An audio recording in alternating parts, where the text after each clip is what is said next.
kemudian jatuh di dalam dosa. Tetapi pada waktu manusia jatuh di dalam dosa, Tuhan sudah mengorbankan domba. Itu sebabnya kalau kita baca kisah Kejadian pasal 3. Pada waktu manusia jatuh di dalam dosa, maka manusia itu harus mati. Perempuan dihukum dengan menderita pada waktu mereka melahirkan. Tetapi pada waktu mereka diusir keluar dari Taman Eden, Tuhan tidak biarkan mereka hidup dengan cara kehidupan mereka sendiri. Kita tahu pada waktu manusia jatuh di dalam dosa, mereka hilang kemuliaannya, baju kemuliaannya hilang. Maka Tuhan melihat ketelanjangannya.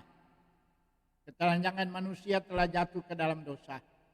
Manusia berusaha untuk menutupi ketelanjangannya dengan apa? Dengan memakai pohon ara, daun ara.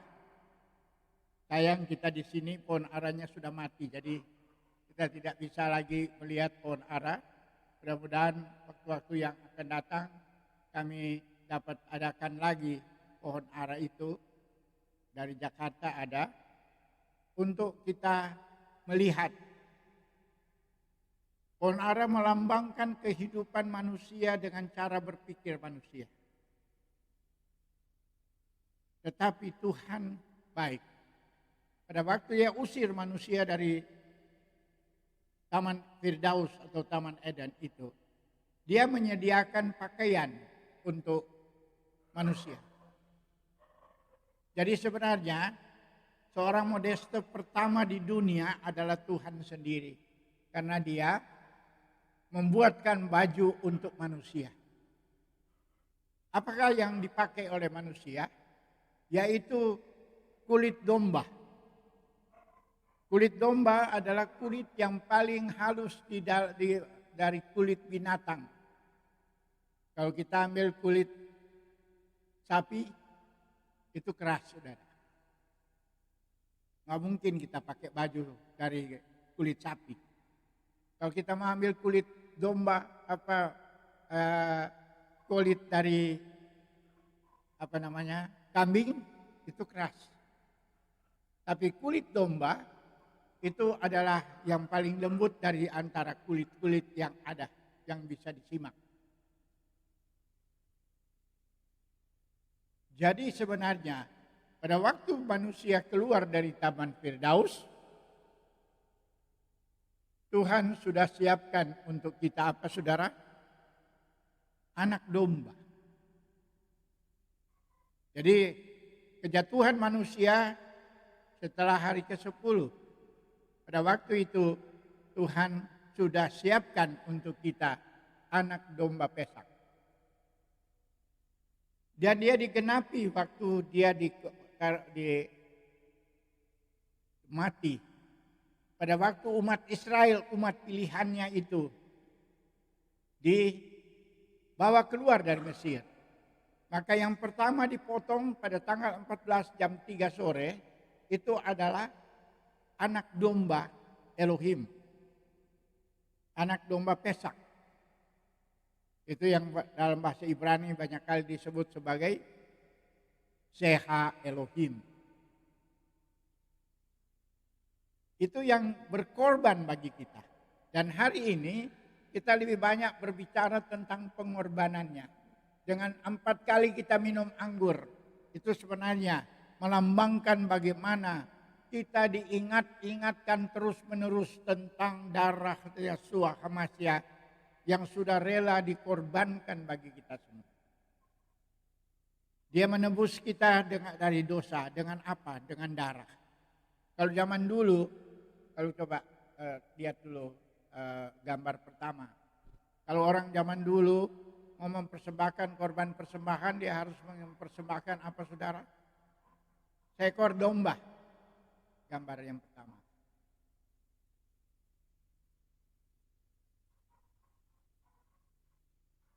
Yang domba itu. Nah ini. Besar. Kita lihat di sini saudara. Seorang yang datang membawa anak domba di tabernakel atau di dalam kemah suci, maka dia menumpangkan tangan ke atas domba itu dengan pengakuan, engkau menggantikan kehidupanku yang harus mati karena salah dan dosaku. Engkau menanggung segala dosaku. Dan itu didoakan oleh imam supaya dia menerima penebusan. Tapi bagi kita tidak lagi kita lakukan ini. Kenapa? Karena sudah mati bagi kita anak domba Pesak itu. Siapa dia? Dia adalah Yeshua HaMashiach, Tuhan dan Juru Selamat kita.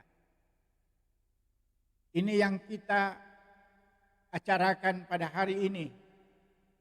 Kita ditebus oleh darah anak domba. Supaya kehidupan kita beroleh kasih karunia daripada Bapa Yahweh. Nah, pada waktu Yeshua HaMashiach mati di kayu salib, apa yang terjadi? Setelah dia mati pukul 3, hari besoknya adalah hari raya besar. Disebut sebagai Sabat Gadol. Atau dalam bahasa Yunaninya disebut Sabaton. Inilah yang menjadi kekeliruan besar terjadi dalam penafsiran. Karena apa? Salah di dalam penerjemahan. Dikatakan seorang datang berbicara kepada para imam untuk menurunkan mayat dari kayu salib. Dia mati di kayu salib. Karena menurut firman Tuhan yang ada pada kita. Karena besoknya adalah hari Sabat. Tapi bukan hari Sabat ke-7 saudara. Itu adalah Sabat Gadol. Sabat besar. Apa Sabat besar?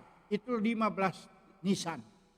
Itu adalah hari di mana umat Israel bersuka cita karena mereka menerima keluarnya mereka dari Mesir. Sehingga pada dalam perayaan itu orang tidak boleh melakukan kegiatan. Harus bersuka cita karena mereka keluar dari Mesir. Keluar daripada perhambaan dosa. Dan inilah yang terjadi saudara. Kekeliruan yang terjadi berabad-abad. Untuk saat ini kita harus meluruskannya. Bahwa hari itu bukanlah hari Sabat biasa. Sabat hari ke-7 maksudnya. Tapi yang dimaksud dengan hari Sabat itu sesudah kematian Yeshua adalah hari Sabat Gadol, hari Sabat besar. Apa hari Sabat besar itu saudara? Itulah hari di mana keluarnya umat Israel. 15 Nisan. Keluarnya umat Israel dari tanah Mesir. Dan inilah yang kita harus perbaiki dewasa ini. Sebab itu kenapa kita merayakan seperti ini. Beda dengan persiapan. Dan nanti saudara-saudara kita yang lain baru mulai adakan acara itu besok. Besok ke lusa ya. Hari Jumat. Dan di dalam firman Tuhan tidak ada menyebutnya hari Jumat dia mati. Dia meninggal. Dalam firman Tuhan dikatakan tanggal 14 Nisan. Dan ini untuk tahun ini jatuh tanggal 5 April 2023. Ini adalah 14 Nisan menurut kalender Ibrani. Inilah yang kita rayakan saudara. Sebab itu kami bersyukur, berterima kasih seberapa banyak yang saudara bisa ikutin acara kami ini. Biar berkat Bapak Yahweh curahkan atas kehidupan kita.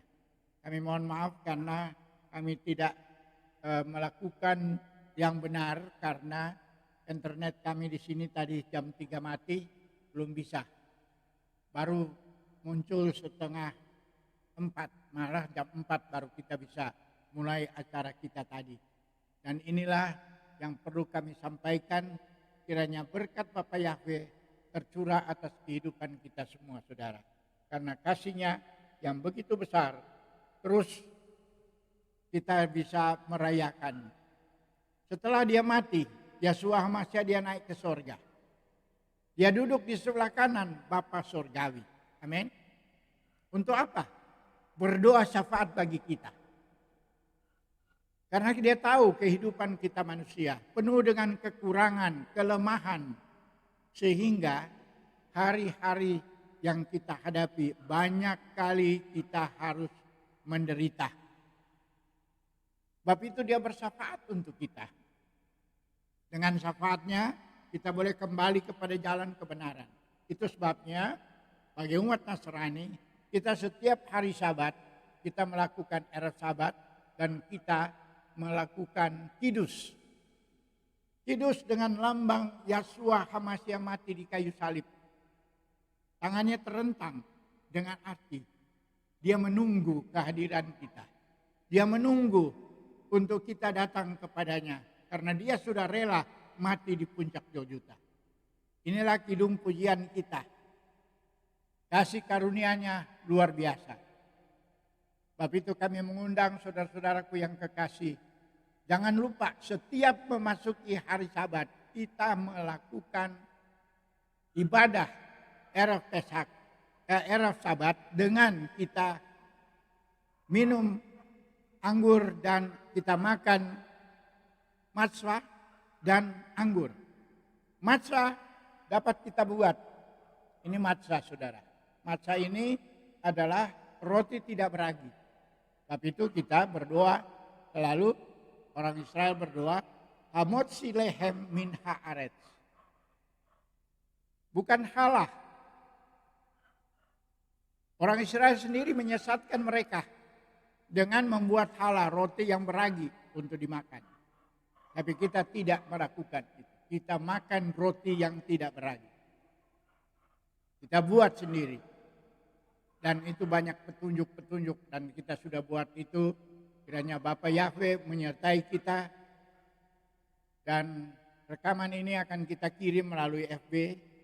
Melalui juga YouTube. Supaya saudara-saudara bisa mengikutinya. Terima kasih untuk perhatian saudaraku yang kekasih. Buat kita semua. Oleh sebab itu, mari kita berdoa. Bapa kami di dalam surga, kuduslah namamu, kerajaanmu datang, jadilah kehendak-Mu di bumi seperti di surga. Berilah kami pada hari ini makanan kami yang secukupnya, dan ampunilah kami atas segala kesalahan kami, seperti kami juga mengampuni orang yang bersalah kepada kami. Jangan membawa kami ke dalam pencobaan, melainkan bebaskan kami dari kejahatan. Karena milik-Mu adalah kerajaan, kekuatan, kemuliaan sampai selama-lamanya. Amin. Kita berdoa supaya tahun depan kita boleh beribadah di Yerusalem. Ini satu kebiasaan untuk sebenarnya mengingat Yerusalem. Tapi sebenarnya kita sebagai umat Nasrani setiap hari Sabat kita selalu ingat Yerusalem. Kenapa? Karena kita selalu berdoa, Shema Israel, Yahweh Elohinu, Yahweh Echad. Dan kemudian kan kita ada Kiryat Shema untuk kita masuk di dalam acara Tuhan, di mana kita selalu bernyanyi adalah apa? Kimitzion Teisei Torah, Kimitzion Teisei Torah, Udafar Yahweh Mirusalayim, Baruch Senatan Torah Torah, Baruch Senatan Torah Torah, Leamo Israel Bikut Sato. Itu adalah lagu di mana kita mengingat firman Tuhan yang datang dari Sion dan firman dari Yerusalem. Pengajaran dari Sion dan firman dari Yerusalem. Itu sebabnya tahun depan, bukan hanya tahun depan, setiap Sabat kita datang ke Yerusalem menerima berkat-berkat Bapa Yahweh. Mari kita akhiri seder Pesak kita ini dengan kita bangkit berdiri untuk kita menyanyikan bersama-sama Aleinu.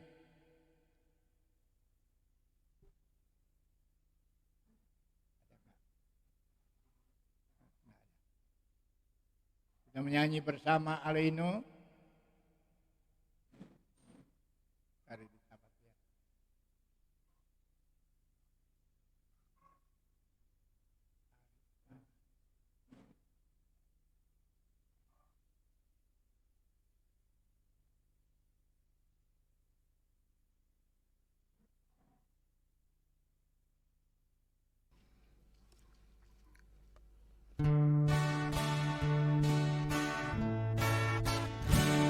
Aleinu lesabean ladon hakon Lateit gedulale seberesi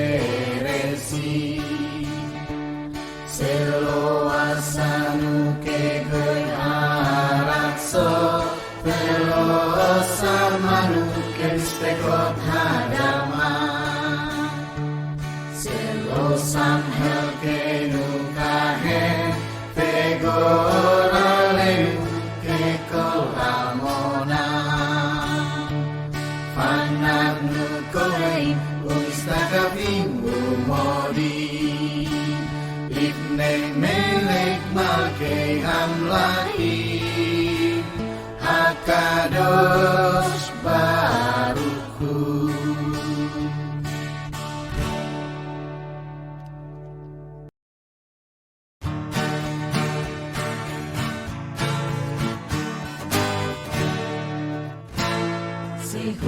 Samain Yosef Ares Umosaf Ikaro Basamain Mima'al Uskinatuso Begov Merobim Eloheinu Einon Emet Malkeinu Ebesulato Kalkatu Betorato Beyadatahayom Fahasei Fota Elevaveka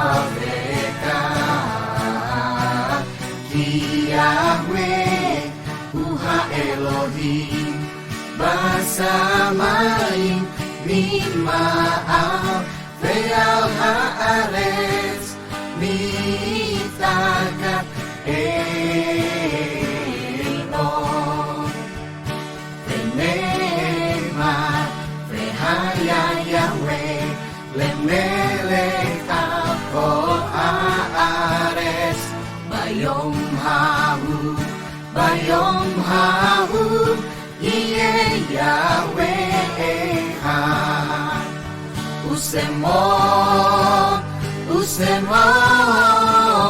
Usemo echad.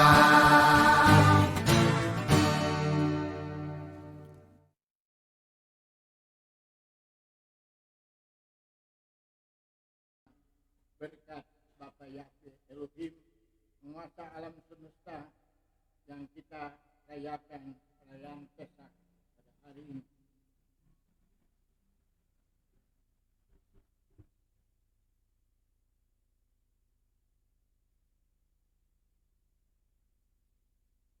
Mari kita tadakan tangan kita dan terimalah berkatnya. Yevareka Yahweh Feyis mereka. Yair Yahweh panaf eleka pikuneka. Yahweh menyinari engkau dengan wajahnya dan memberi engkau kasih karunia. Jika Yahweh panaf eleka fiyakim leka shalom. Yahweh menghadapkan wajahnya kepadamu dan memberi engkau damai sejahtera. Bisem Yahshua Hamashiach Tarka Shalom. Aksamea